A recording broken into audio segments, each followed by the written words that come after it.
வணக்கம் மக்களே. நேற்று நடந்த ஐபிஎல் போட்டியில லக்னோ அணிக்கு எதிரான போட்டியில சென்னை அணி 5 விக்கெட் வித்தியாசத்துல ஜெயிச்சிட்டாங்க.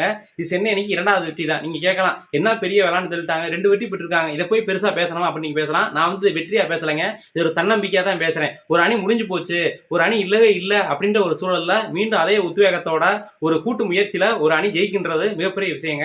நேற்று டாஸ் போறதுக்கு முன்னாடி தோனி இந்த விஷயத்த சொல்லியிருப்பாரு, எங்க அணியில இன்னும் நிறைய விஷயங்களை மேம்படுத்த வேண்டியிருக்கு, இன்னும் நிறைய விஷயங்களை சரி பண்ண வேண்டியிருக்கு, இருந்தாலும் நாங்க இந்த ஆட்டத்தை நேர்முறை எடுத்துட்டு போக விரும்புறோம் அப்படின்ற மாதிரி பேசியிருப்பாங்க.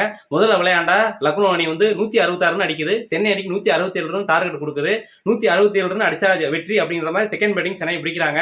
111 ரன்னுக்கு 5 விக்கெட் விழுந்துருது, சீரான விக்கெட்ல 5 விக்கெட் விழுந்துருது. களத்துல துபை இருக்காரு, அடுத்ததா தோனி உள்ள வராரு. தோனி உள்ள வரும்போது 30 ரன்னுக்கு 56 ரன் அடிக்க வேண்டிய ஒரு சூழலுங்க. களத்துல யார் இருக்கா? துபையும் இருக்காரு, இன்னொரு பக்கம் தோனி இருக்காரு. இவங்க ரெண்டு விதத்துல யாராவது ஒருத்தர் விழுந்துட்டா கூட, அதாவது ஒருத்தர் ஆட்டம் விழுந்துட்டா கூட அடுத்து வரவங்க பவுலர் தான். அணி ஜெயிக்குமோ தோக்குமோ அப்படின்றது எதுவுமே சொல்ல முடியாது. இருந்தாலும் அதிரடியா 11 பால்ல 26 ரன் அடிச்சு 4 4 ஒரு 6 அடிச்சு தோனி மீண்டும் ஒரு முறை வந்து அணியை வெற்றி பாதைக்கு அழைச்சிட்டு போறாரு. இது வந்து அவர் சொன்ன மாதிரியே நேர்முறையான ஒரு வெற்றி, நேர்முறைக்கு கிடைத்த ஒரு வெற்றியாக தான் வந்து அவர் தோனியும் பாக்குறாரு, நானும் பாக்குறேங்க.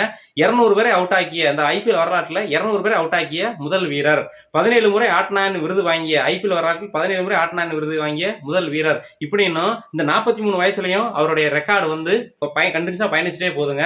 நிறைய பேர் இந்த உலகமே வந்து சென்னை எப்படி தூக்கி பேசிச்சோ, இந்த உலகமே எப்படி சென்னை வந்து ரசிச்சு பேசுறோம், அதே அளவுக்கு அந்த உலகமே வந்து சென்னை இழிவாகவும் பேசுறாங்க.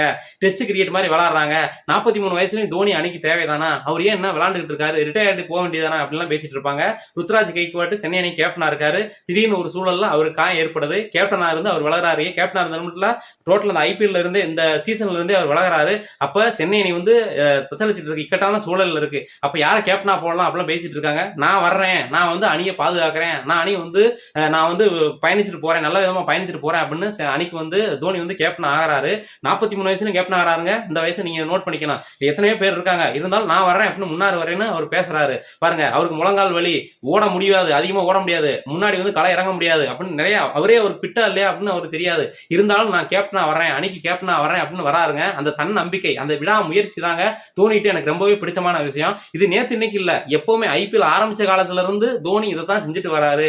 இது வந்து ஹேட்டர்ஸ் வந்து அவர் எவ்வளவு பேசலாம், அது வந்து பேசிட்டே இருக்கட்டும், அது நம்மளுக்கு தேவை கிடையாது. சென்னை அணி தோக்குதோ ஜெயிக்குதோ அது கிடையாதுங்க, கப்பு வாங்குதோ வாங்கலையோ அதுவும் நம்மளுக்கு தேவையில்லை. ஆனா என்னுடைய சிம்மாசனத்துல தோனி என்னைக்குமே வந்து ஒரு அரசன் தான். எனக்கு மட்டும் இல்ல, தோனியை ரசிக்கக்கூடிய, அதாவது அவருடைய வெற்றியை மட்டுமே ரசிக்கக்கூடிய இல்லைங்க, தோல்வியும் ரசிக்கக்கூடிய பல பேருக்கு வந்து தோனி இன்னமும் ஒரு சிம்மாசனம் தான். இது வந்து ஒரு தன்னம்பிக்கை. ஒரு இழந்த அணி, எல்லாமே முடிஞ்சு போன அணியை மறுபடியும் அதே உத்வேகத்தோட அதே ஒரு கூட்டு முயற்சியோட கொண்டு வராரு பாத்தீங்களா. இது தோனியால மட்டும்தாங்க முடியும், வேற யாராலுமே முடியாது. நன்றி.